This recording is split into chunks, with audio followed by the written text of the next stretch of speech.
बार दया मांग लेते हैं। सारा भजन करने के बाद लास्ट में भोले बाबा से दया जरूर मांगना चाहिए।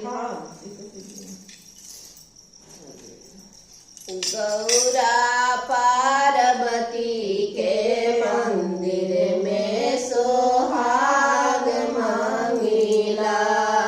गौरा पार्वती के मंदिर में सोहाग मांगिला। गौरा पार्वती के मंदिर में सोहाग मांगिला। सिनुरा लाल मांगिला, भर मांग मांगिला। सिनुरा लाल मांगिला, भर मांग मांगिला। गौरा पार्वती के मंदिर में सोहाग मांगिला। पार्वती के मंदिर में सोहाग मांगिला। बिंदिया लाल मांगिला, ललिया लाल मांगिला।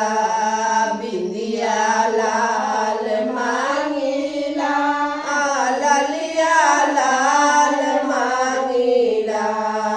गौरा पार्वती के मंदिर में सोहाग मांगिला। शिवा पार्वती के मंदिर में सोहाग मांगिला। चुनरी लाल मांगिला, मंगलसूत्र साथ मांगिला।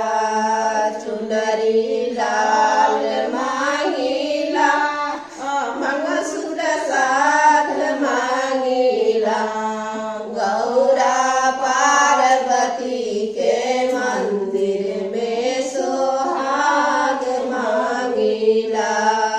गौरा पार्वती के मंदिर में सोहाग मांगिला। शिवा पार्वती के मंदिर में सोहाग मांगिला।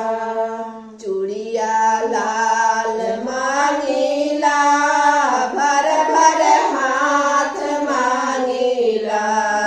चूड़िया लाल मांगिला, भर भर हाथ मांगिला।